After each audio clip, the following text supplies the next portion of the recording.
کل میں نے آپ سے یہ پوچھا تھا کہ جو افغانستان کی صورتحال ہے اس میں اگر طالبان قابض ہو جاتے ہیں تو پھر عالمی منظرنامہ کیا بنتا ہوا نظر آ رہا ہے، کیا کرنا چاہیے جس سے کچھ نہ کچھ صورتحال آگے بڑھ سکے؟ آپ نے تفصیل سے اس پہ روشنی ڈالی تھی۔ میں آج ایک دوسرے پہلو سے آپ سے جاننا چاہتا ہوں کہ یہ جو ہمیں نظر آتے ہیں مذہبی مسلح گروہ اس وقت افغانستان میں، ان کا اپنا فکری پس منظر کیا ہے؟ یعنی بر صغیر میں پاکستان ہو، ہندوستان ہو، یہاں پر علماء کی ایک دینی علمی روایت تھی، اس کے ساتھ اس کے کنیکشن جڑتے ہیں۔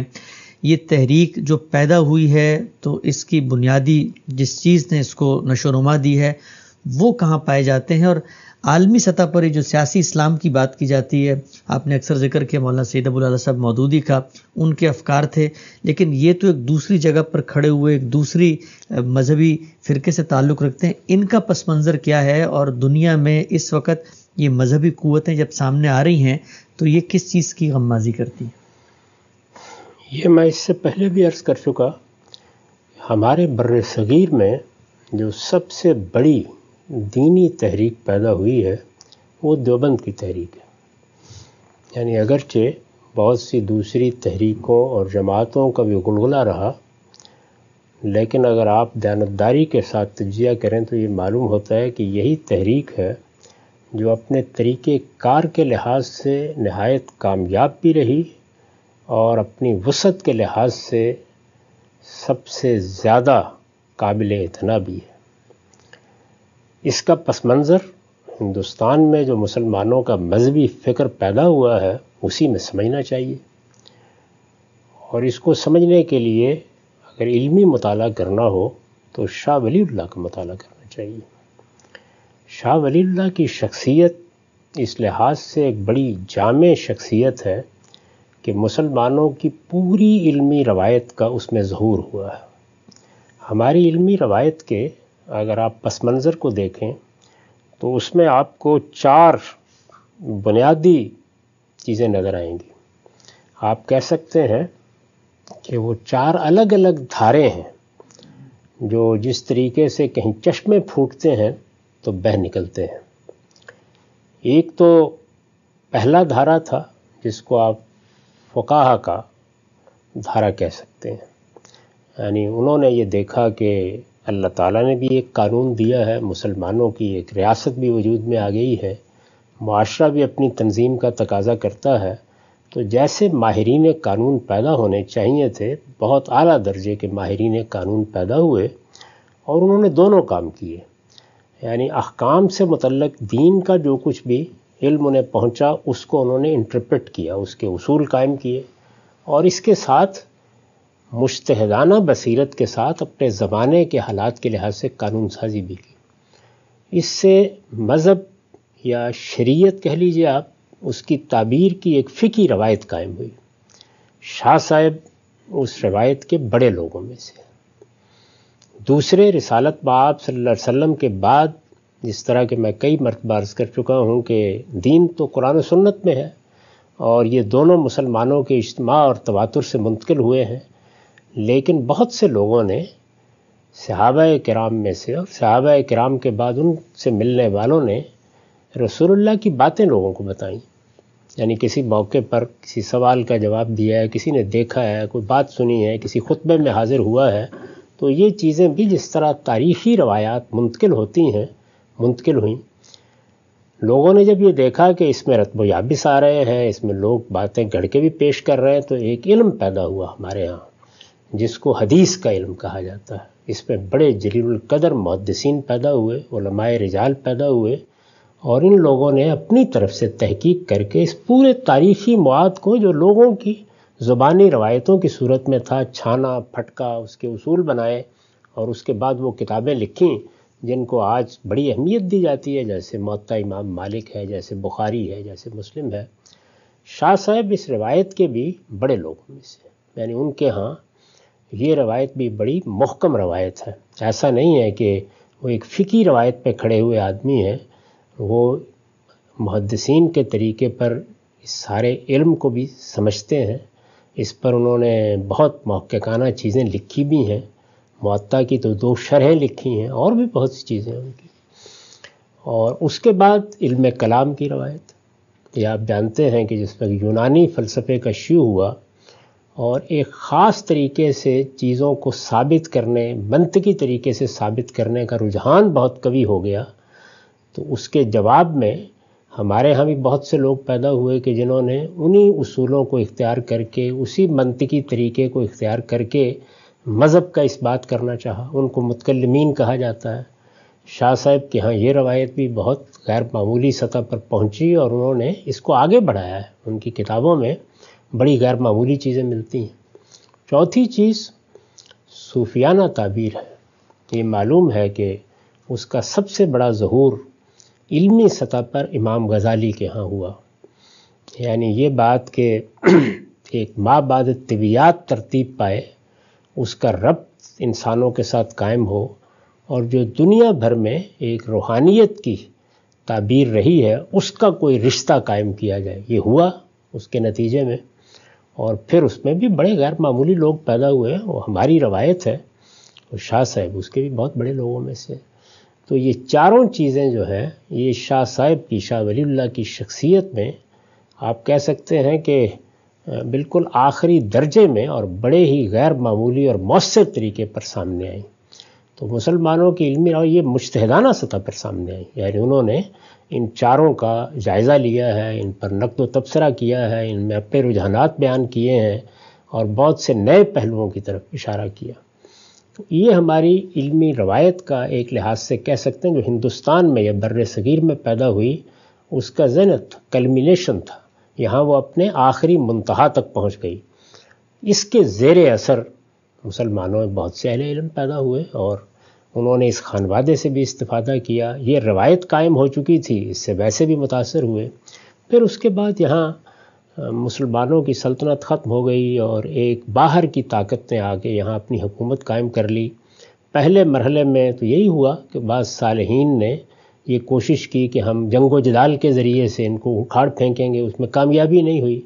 آپ کے علم میں شاملی کا جہاد اور آپ کے علم میں بعض دوسری چیزیں بھی ہیں۔ سید احمد شہید کی قیادت میں ایک بڑا معرکہ ہوا، اس میں بھی کامیابی نہیں ہوئی۔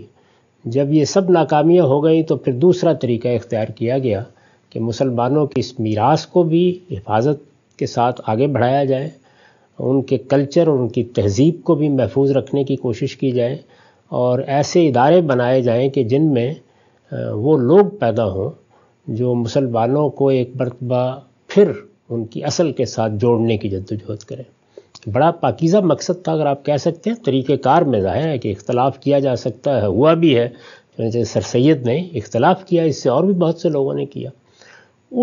یہ پس منظر ہے جس میں دیوبند بنا ہے۔ دیوبند کا جو مدرسہ ہے یا ادارہ ہے بنا ہے، بڑے غیر معمولی لوگ تھے جنہوں نے اس کو بنایا، لیکن ان کا فکری پس منظر یہ ہے جس کو میں نے بیان کر دیا۔ یعنی ان کا امتیاز یہی ہے کہ یہ چاروں کی چاروں روایتیں کہہ سکتے ہیں آپ، جو ہمارے ہاں علمی طور پر رسول اللہ صلی اللہ علیہ وسلم کے بعد پیدا ہونا شروع ہوئیں اور تیسری چوتھی صدی میں اپنے کمال کو پہنچ گئیں، یہ سب روایتیں ہیں کہ جن کا حسین امتزاج آپ کہہ سکتے ہیں کہ دیوبند کی تحریک میں نمایاں ہوا، اور اس میں بہت بڑے لوگ انہوں نے پیدا کیے ہیں۔ آپ اندازہ کر سکتے ہیں کہ خود جو اس کے بانی لوگ ہیں، مولانا رشید احمد گنگوئی ہوں یا مولانا قاسم نانوتوی ہوں یا بعد میں علامہ انور شاہ کاشمیری ہوں یا مولانا حسین احمد مدنی یا مولانا اشرف علی تھانوی یا بدر عالم میرٹھی یا مولانا یوسف بن نوری، بہت ہیں، یعنی آپ گنتے چلے جائیں، بڑے غیر معمولی لوگ پیدا ہوئے۔ تو یہ جو دیوبند کی تحریک ہے، وہ جب اس نے لوگ پیدا کرنا شروع کر دی، اب ظاہر ہے کہ مدرسہ بن گیا، اور پھر اس کے بعد ایک دارالعلوم یا ایک بڑا مدرسہ ہی نہیں، جو لوگ وہاں سے نکلے انہوں نے جگہ جگہ مدارس بنائے۔ تو اگر آپ غور کر کے دیکھیں تو جو دین میں کسی کام کی تنظیم ہو سکتی ہے، اس کا نہایت خوبصورت نمونہ سامنے آیا۔ یعنی اس مدرسے نے بہت مدرسے پیدا کر دی، وہ ایک مادر علمی بن گیا، اور پھر اس کی دختران آپ نے جگہ جگہ دیکھی، بہت مدرسے بننا شروع ہو گئے۔ اس وقت بھی آپ ہزاروں کی تعداد میں وہ مدارس دیکھتے ہیں۔ چنانچہ اس کے نتیجے میں ایک بڑی طاقت ہے جو مذہبی طبقے کی پیدا ہوتی چلی جاتی ہے۔ وہ اپنے علوم سے وابستہ ہیں، اسی روایت کے ساتھ گفتگو کرتے ہیں، اسی کے اندر کھڑے ہیں۔ ان کے درمیان چونکہ یہ ساری روایتیں مل گئی ہیں تو اس وجہ سے ان کے شیوخ بھی ہوتے ہیں، ان کا ایک صوفیانہ سلسلہ بھی ہوتا ہے، اس میں آپ کو مختلف رنگ بھی نظر آتے ہیں، اور وہ اپنے اس تنوع کو قائم بھی رکھتے ہیں. تو مدارس کی ایک پھر یہی وہ تحریک ہے جس کے اندر سے دنیا کا سب سے بڑا تبلیغی نظام پیدا ہوا، جس کو آپ تبلیغی جماعت کے نام پہ جانتے ہیں. اتفاق اختلاف بالکل الگ چیز ہے، لیکن ہوا وہیں سے پیدا. اب باقی لوگ تو ظاہر ہے کہ اس اصل کی نقل ہی کرتے ہیں نا، اصل تو وہی تھا. اور مولانا الیاس نے اس کی بنیاد رکھی. وہ بھی کوئی معمولی شخصیت نہیں تھے، بڑے غیر معمولی آدمی تھے. اس کے ساتھ چونکہ یہ ایک تحریک تھی، یعنی بنیادی طور پر محض ایک مدرسہ نہیں تھا، اس کے ساتھ آپ نے دیکھا کہ یہ لوگ آہستہ آہستہ سیاست میں سرگرم ہوئے جمعیت علماء ہند کے پلیٹ فارم پر. تو سیاسی جدوجہد کی بھی ایک پوری روایت ہے جو پہلے انہوں نے جمعیت علماء ہند کے پلیٹ فارم پہ قائم کی، اور اس کے بعد جب ملک دو حصوں میں تقسیم ہو گیا تو پاکستان میں جمعیت علماء اسلام کے نام سے مولانا شبیر احمد عثمانی نے، بعض اور لوگوں نے بہت غیر معمولی کردار ادا کیا. بلکہ خود اسی روایت میں دو رائے ہو گئیں. یعنی ایک وہ نقطہ نظر تھا کہ جس نے کانگریس کے نقطہ نظر کی تائید کی اور مولانا ابوالکلام آزاد کی قیادت میں کام کرتے رہے. مولانا حسین المدنی اور بعض دوسرے بزرگ یہی رائے رکھتے تھے. دوسرا نقطہ نظر مولانا شفیع تھانوی کا تھا اور مولانا شبیر احمد عثمانی اور بعض لوگوں کا جنہوں نے قائد اعظم کا ساتھ دیا، مسلم لیگ میں آ گئے. تو پاکستان میں یہ سیاسی روایت بھی قائم ہے. اور اس وقت بھی اگر آپ دیکھیں تو بہت سی یہاں پہ مذہبی قوتیں اٹھی ہیں، لیکن وہ مذہبی قوت جو قیادت کے مقام پر فائز ہے وہ تو یہی ہے. بہت تھوڑے عرصے کے لیے درمیان میں بریلوی نقطہ نظر لوگوں کو مولانا شاہ احمد نورانی صاحب کی قیادت میں کچھ اوپر اٹھنے کا موقع ملا تھا، لیکن حقیقت میں یہاں کی مذہبی سیاست کی قیادت دیوبندی کے ہاتھ میں ہے. یہی لوگ ہیں کہ جن کو جب موقع ملا تو انہوں نے جو ان کی بالکل ابتدائی روایت تھی سید احمد شہید کے زمانے میں قائم ہوئی کہ جہاد کیا جائے. میں نے عرض کیا نا کہ شاملی کے جہاد کے بعد ہی دیوبند کے بزرگوں نے یہ سوچا تھا کہ اب ہمیں مدرسہ قائم کرنا ہے. تو یہ روایت زندہ کرنے کا موقع افغانستان کے حالات میں مل گیا. یعنی اس کے لیے روس کو داد دینی چاہیے، اس نے موقع فراہم کر دیا. اس میں یہ آپ کے پہلے مجاہدین پیدا ہوئے اور پھر یہ طالبان پیدا ہو گئے. تو میرے نزدیک اگر آپ دیکھیں تو وہ ایک ملک میں جس کو ہم افغانستان کہتے ہیں پہلے بھی اپنی حکومت قائم کرنے میں کامیاب ہو گئے تھے اور اب بھی 20 سال کی جدوجہد کے بعد کامیاب ہو گئے. تو اس لیے اگر آپ سیاست کے لحاظ سے دیکھیں اس بر صغیر کو سامنے رکھ کے، آپ دینی تعلیم کے مراکز قائم کرنے کے لحاظ سے دیکھیں، آپ مسلمانوں کی جو علمی روایت قائم ہوئی ہے اس کے پس منظر میں دیکھیں، تو سب سے نمایاں، سب سے ممتاز، سب سے مؤثر اگر کوئی تحریک ہے تو دیوبند کی تحریک ہے. تو آپ نے پوچھا تھا کہ ان کا فکری پس منظر کیا ہے، تو ان کا فکری پس منظر یہ ہے اور یہ اس کی نمائندگی کرتے ہیں. اور جب اس سے پہلے حکومت قائم ہوئی تھی تو میں نے اس وقت یہ عرض کیا تھا کہ اب عالم اسلام میں تینوں بڑے افکار کی نمائندگی ہو گئی ہے. یعنی حنبلی یا اہل حدیث کہہ لیجئے ہمارے ہاں کسی حد تک، اس فکر کی نمائندگی پر پچھلی صدی کے شروع میں سعودی حکومت قائم ہو گئی، اب تک قائم ہے. اور شیعہ تعبیر کی روح سے ایران میں ایک حکومت قائم ہو گئی خمینی صاحب کی قیادت میں اور ابھی تک قائم ہے. تو یہ فقہا کی تعبیر، متکلمین کی تعبیر، اس کا حسین امتزاج، تو اس کے لیے ظاہر افغانستان سے زیادہ اچھی جگہ کون سی ہو سکتی؟ ٹھیک، وہاں اس کا ظہور ہو گیا. یہ بات واضح ہوئی کہ یہ فکری پس منظر کیا ہے اس تحریک کا جو اس وقت پھر ایک دفعہ منصہ شہود پہ آ چکی ہے. کچھ اسی حوالے سے میں آپ سے پوچھنا چاہوں گا، ظاہری بات ہے یہ بات اب زبان زد عام ہے کہ طالبان کا اقتدار قائم ہو جائے گا. ہم اپنے ملک میں جب دیکھتے ہیں ہمارے یہاں کی جو مذہبی فکر ہے، مذہبی قیادت ہے اور مذہبی لوگ ہیں، وہ اندر سے بہت خوش ہیں اور ان کو خوش آمدید بھی کہہ رہے ہیں، فتح مبین کہہ رہے ہیں اس بات کو. تو کیا اس کی وجہ بھی یہی ہے کہ ہماری رگوں کے اندر بھی اصل میں وہی فکر کہیں نہ کہیں کار فرما ہے؟ اگرچہ ہم لوگ ووٹ بھی دیتے ہیں، ایک نیشن اسٹیٹ کے اصول پہ ملک بھی وجود میں آ گیا، ہمارے ادارے، کانسٹیٹیوشن، ہر چیز موجود ہے، لیکن ہم پڑوس میں جب یہ کچھ ہو رہا ہوتا ہے تو اس پہ جو ہمارے یہاں خوشی ہے اس کی وجہ یہی ہماری فکری ہمانگی ہے. اس میں بھی آپ دیوبند کے اکابر کو داد دیں. یعنی پاکستان میں جو زمینی حقائق تھے ان کو سامنے رکھ کر انہوں نے سیاسی جدوجہد کا طریقہ اختیار کیا اور اس کے لیے انہوں نے جمعیت علماء اسلام کی بنیاد رکھی اور اس وقت بھی وہی قیادت کر رہے ہیں، مذہبی طبقے کی قیادت وہی کر رہے ہیں. اور اگر کبھی کوئی سیاسی تحریکیں بڑی اٹھی ہیں تو آپ نے دیکھا کہ اس میں بھی لوگوں کی نگاہ انہی کی طرف اٹھی.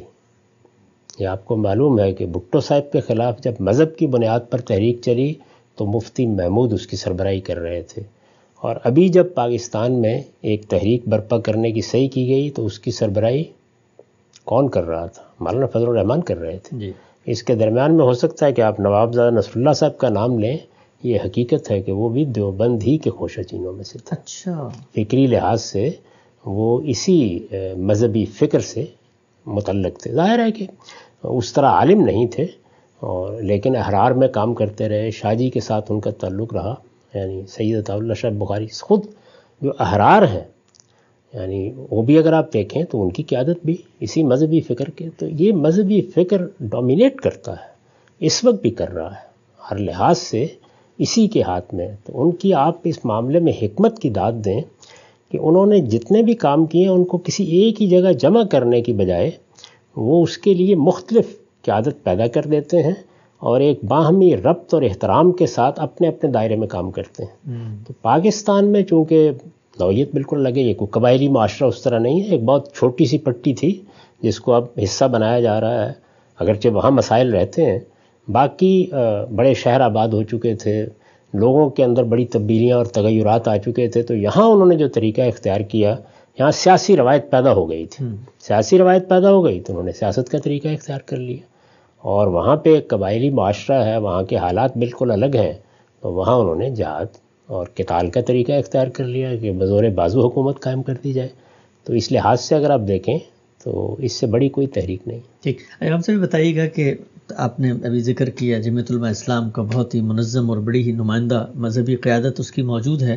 اس کا جب منشور ہم پڑھتے ہیں تو وہ منشور اگرچہ جمعیت علماء اسلام ایک سیاسی عمل میں شریک ہے، ظاہری بات ہے اقتدار تک پہنچنے کے لیے الیکشن ہونے ہیں، ووٹ کا سہارا لینا ہے، اسمبلیوں کا پورا نظام ہے، اسی پہ یقین رکھتی ہے، لیکن اس کا منشور یہ بتاتا ہے کہ یہ سب کچھ اصل میں اقتدار تک پہنچنے کا ایک ذریعہ ہے. اس کے بعد یہ جو فکر شاہ ولی اللہ ہی ہے اسی کا ظہور ہوگا، اور ایک ایسی خلافت، ایک ایسی مملکت کا قیام جہاں پر اسلامی اصولوں کے مطابق حکومت کی جا سکے.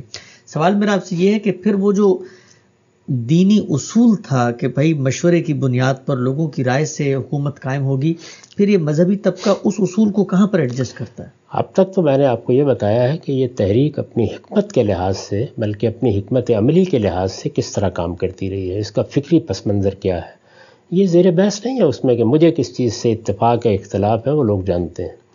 لیکن بہرحال جو آپ کسی تحریک کا جب جائزہ لیتے ہیں تو آپ کو بالکل غیر جانبداری کے ساتھ یہ دیکھنا چاہیے کہ اس کی بنیادیں کیا ہیں، اس کے محاسن کیا ہیں. یہ جو امر و ہم شورا بینہم ہے، اس کے بارے میں ہمارا مذہبی فکر جس کی نمائندگی دیوبند کرتا ہے وہ رائے نہیں رکھتا جو آپ مجھ سے سنتے رہتے ہیں. اچھا. ان کے نزدیک یہ ہے کہ یہ اصل میں مذہبی طبقہ ہے کہ جس کے اندر یہ شورا کا اہتمام ہونا چاہیے. اچھا. یعنی حکومت کس کو کرنی چاہیے؟ آپ اس وقت کی دنیا کو اٹھا کے دیکھیں تو اس میں جو مغربی جمہوریت ہے جس کا ظہور آپ امریکہ میں دیکھتے ہیں، یورپ میں دیکھتے ہیں، ہم بھی اس کی بہت بات کرتے ہیں، اس کے بالمقابل ایک دوسرا نقطہ نظر موجود ہے. وہ روس میں بھی بہت کمال کو پہنچا اور ابھی چین میں موجود ہے. وہ یہ ہے کہ ایک منظم جماعت یا پارٹی ہے جس کے اندر تو مشورہ ہوگا، رائے بھی ہوگی، لیکن حکومت وہی کرے گی. باقی کسی اور کو اس کے اوپر نقد کرنا، تبصرہ کرنا اس کا حق نہیں ہے. تو یہاں بالکل اسی طرح کا نقطہ نظر ہے. تو شورا جو کچھ بھی ہونی ہے اس مذہبی طبقے کے مابین ہونی ہے. وہ جس وقت اقتدار کو پہنچیں گے، بلکہ اس وقت بھی اگر کوئی سیاسی کام کر رہے ہیں تو ہر جگہ شورا بنی ہی ہوگی، ہر مدرسے میں آپ کو مل جائے گی. تو وہاں مشورے سے کام کریں گے، لیکن وہ مشورہ کن لوگوں کے مابین ہونا ہے وہ یہ سمجھتے ہیں کہ اس میں عام لوگوں کا کوئی کام نہیں ہے. تو یہ اصل میں آپ جدید اصطلاح میں سمجھیں تو ایک ون پارٹی گورنمنٹ ہے. اچھا. تو اس کے اندر جتنا امر و شورا بینہم کرنا ہے کر لیجئے، باقی وہ مذہبی طبقے کی آمریت ہے، جس طرح کہ آپ چین میں کمیونسٹ پارٹی کی آمریت دیکھتے ہیں. تو ان کا تصور یہی ہے، اس تصور کو بیان کرتے ہیں وہ. چنانچہ وہ اپنے منشور میں اگر یہ بات کہہ رہے ہیں تو غلط نہیں کہہ رہے. یعنی ان کے نزدیک یہ جو کچھ بھی انہوں نے سیاسی طریقہ اختیار کیا ہے، ایک سیاسی جماعت بنائی ہے، جدوجہد کر رہے ہیں، یہ اقتدار تک پہنچنے کے لیے ہے.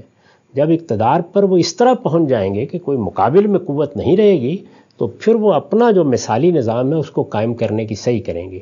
وہ وہی ہوگا جس کو میں نے مذہبی طبقے کی آمریت سے تعبیر کیا ہے.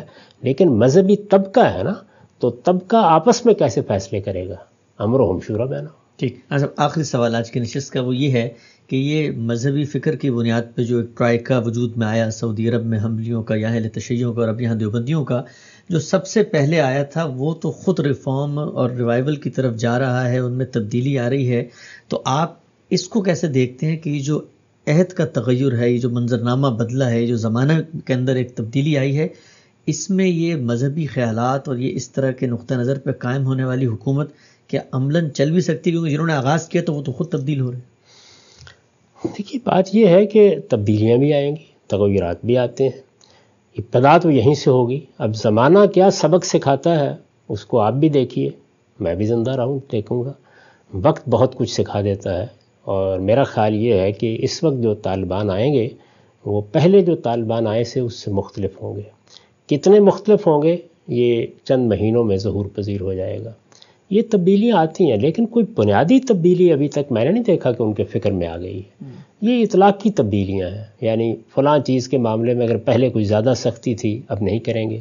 وہ جو دو باتیں میں نے پچھلی نشست میں کہی تھیں وہ اپنی جگہ محکم طریقے پر قائم ہیں، ان کے فکر کی بات کر رہا ہوں جس پر میں نے تنقید کی تھی۔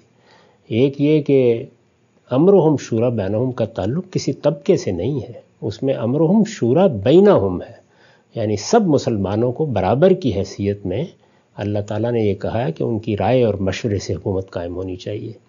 اس لیے میں نے اپنی گفتگو کا خاتمہ اس پر کیا تھا کہ میں اب بھی ان سے یہی کہوں گا کہ وہ اللہ کے اس حکم کو سمجھیں اور اس پر عمل کرتے ہوئے افغانستان میں ایک جمہوری حکومت قائم کریں۔ یہ مجھے معلوم ہے کہ یہ صدا بصحرا ہے، اس لیے کہ ان کے فکر میں اس کی گنجائش نہیں ہے۔ دوسری چیز یہ کہ وہ یہ سمجھتے ہیں کہ ہمیں لوگوں کو شریعت کا پابند بنانا ہے، اس میں کوئی رعایت دیں، کسی رخصت کو قبول کریں، وقتی طور پر کوئی مصالحت کا طریقہ اختیار کریں، یہ تو ہو سکتا ہے، لیکن بنیادی فلسفہ ان کا یہی ہے جس پر تنقید کرتے ہوئے میں نے یہ عرض کیا تھا کہ میرے نزدیک لوگوں کو شریعت کا پابند بنانے کا کوئی حق اللہ تعالیٰ نے ان کو دیا ہی نہیں، کسی کو بھی نہیں دیا۔ اللہ تعالیٰ نے جو بات کہی ہے وہ یہ ہے کہ ہر ایک کو اس کی شریعت کی پابندی کرنی ہے جو اس کو مانتا ہے، تو لوگوں کو اپنے طور پر شریعت کی پابندی کرنی ہے، حکمرانوں کو اپنے طور پر کرنی ہے۔ تو صحیح تعبیر یہ ہے کہ ہمارے حکمرانوں کو شریعت کا پابند ہونا چاہیے، شریعت کا پابند ہونا چاہیے، شریعت پر عمل کرنا چاہیے، نہ کہ ان کو حکومت کے بعد یہ حق حاصل ہو جاتا ہے کہ وہ لوگوں پر اس کا نفاذ کریں۔ اللہ تعالیٰ نے کچھ احکام تعین کے ساتھ دے دیے ہیں اور بتا دیا ہے کہ یہ مسلمانوں کے نظم اجتماعی سے متعلق ہے اور یہ حکمرانوں ہی کو اپنے ہاں زیر عمل لانے ہیں۔ تو یہ میں نے پوری بات عرض کر دی تھی۔ ان دو معاملات کے اندر وہ اس سے بالکل مختلف جگہ پر کھڑے ہیں اصول کے لحاظ سے، لہٰذا کوئی اصولی تبدیلی میرے نزدیک ان کے فکر میں نہ آئی ہے نہ مستقبل میں اس کی توقع ہے۔ اطلاقی طور پر نرمی آ جائے، رافت آ جائے، اس طرح کے بعض چیزوں کا ظہور نہ ہو، وہ ایک الگ بات ہے، میرا خیال ہے کہ ایسا ہوگا۔ ٹھیک ہے۔